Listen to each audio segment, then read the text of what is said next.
अस्सलामुअलैकुम।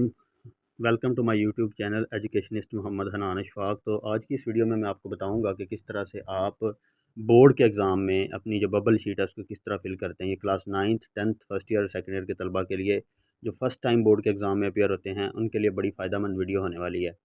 तो इसमें सबसे जो पहली चीज़ है हमारे पास, उसमें हमारे पास एक बोर्ड की आंसर शीट है जिसको हमने फिल करना है according to the instruction of board policy. तो इसमें हमारे पास सबसे जो पहली चीज़ है, यहाँ पे आपको नज़र आ रहा होगा बिल्कुल ऊपर कि फ्रंट पेज का खाका आपको नज़र आ रहा है आंसर शीट का। तो ये पंजाब के जो तमाम तालीमी बोर्ड हैं उनके लिए यही आंसर शीट तकरीबन इस्तेमाल होती है।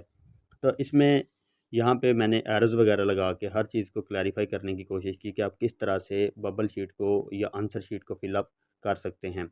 तो इसमें सबसे जो पहली चीज़ है, यहाँ पे आपने अपनी डेट मेंशन करनी है। जिस तरह यहाँ पे मैंने मेंशन की है कि 8/4/2022। इसी तरह अगर आप मैट्रिक एग्ज़ाम दे रहे हैं तो मैट्रिक वाला बबल फिल करेंगे, और इसी तरह आप अगर पार्ट 1 है 9th क्लास के एग्ज़ाम दे रहे हैं तो पार्ट 1 वाला बबल फिल करेंगे जिस तरह मैंने फिल किया हुआ है। इसी तरह अगर पार्ट सेकंड है तो पार्ट सेकंड का बबल आप फिल करेंगे। इसी तरह अगर आपका मॉर्निंग बैच है तो आप मॉर्निंग वाला खाना फिल करेंगे, और अगर आपका इवनिंग बैच है तो आप इवनिंग वाला खाना फिल करेंगे।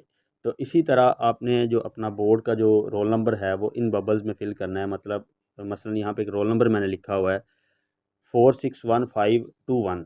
तो इसको आपने इस तरह से फिलअप करना है बबल्स के अंदर, 46 और उसके बाद 1 और उसके बाद 5 और उसके बाद 2। तो उसी इसी तरह आपने अपना जो पेपर कोड है जो आपके एमसीक्यूज़ के पेपर के ऊपर लिखा होगा, और हर बच्चे का जो एमसीक्यूज़ का पेपर कोड है वो डिफरेंट होगा, तो आपने उसको इसके अकॉर्डिंग फिलअप करना है। तो यहाँ पे एक पेपर कोड आपको दिया गया है 1 2 3 4, तो इसके अकॉर्डिंग आपने बबल अप फिल करने हैं। उसके बाद यहाँ पे नेम की जगह पे आपने इम्तिहान देने वाले का नाम, जिस तरह यहाँ पे लिखा हुआ है नुमान सदफ़, फादर नेम अब्दुल जब्बार। तो इसी तरह आपका जो रोल नंबर है यहाँ पे बनता है 4,61,521। ये आपने वर्ड्स में लिखना है, मतलब लफ्ज़ों में लिखना है। और नीचे जो सिग्नेचर ऑफ कैंडिडेट है वहाँ पे आपने अपना जो है सिग्नेचर करने हैं या दस्तखत करने हैं।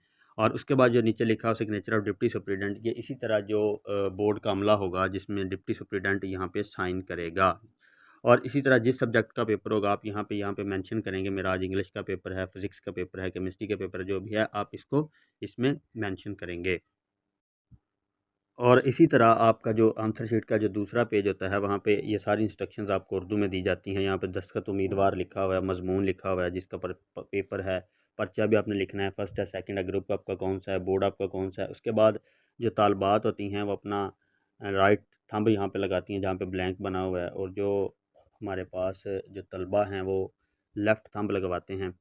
तो इसी तरह से जो रोल नंबर हिंसों में आप लिखेंगे जिस तरह मैंने पहले बताया, उसी तरह लफ्ज़ों में 4,61,521 आप लोग लफ्ज़ों में लिखेंगे। उम्मीदवार का नाम लिखेंगे, आप वल्दियत लिखेंगे, अगर आपका एनुअल है तो आप फर्स्ट एनुअल लिखेंगे, अगर आप सप्लीमेंट्री दे रहे हैं तो सेकंड एनुअल लिखेंगे। इम्तिहानी सेंटर ये आपके रोल नंबर स्लिप के ऊपर लिखा होता है कि जिस तरह गवर्नमेंट हायर सेकेंडरी स्कूल आरीवाला, तो कंबाइंड 1 सेंटर है, जो भी है आपकी रोल नंबर स्लिप के ऊपर आप वो लिखेंगे। इसी तरह उम्मीदवार के लिए जो हदायत होती हैं कि किसी भी जो आंसर शीट है उसको आप फाड़ नहीं सकते। इसी अलावा कोई आपने जब आपको आंसर शीट दी जाती है तो उसमें आपने अच्छी तरह से देख लेना है कि आपकी जो आंसर शीट है उसका कोई सा फटा हुआ नहीं है या इसकी सिलाई उखड़ी हुई नहीं है। तो रोल नंबर लिखने से कबल आप जो जवाबी कापी है वो उसको अमले को बता के तब्दील कर सकते हैं।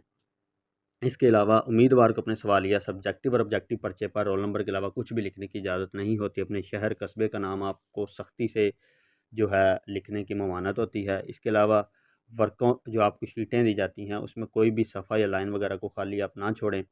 और इसी तरह कमरा इम्तिहान छोड़ने से पहले जो है अपनी जो कॉपी है वो एग्ज़ामिनर के हवाले करके आएँ। अगर आप जवाबी कॉपी वापस नहीं करते तो आपके ख़िलाफ़ सख्त कानूनी कार्रवाई की जाएगी। तो ये कुछ मालूमात थी जो मैंने आपको आपके साथ शेयर करनी थी। तो लिहाजा अगर आपको वीडियो अच्छी लगी हो तो आप चैनल को लाइक करें, शेयर करें और सब्सक्राइब करें। तो मज़ीद एजुकेशनल न्यूज़ के लिए आप इस चैनल को शेयर कर सकते हैं।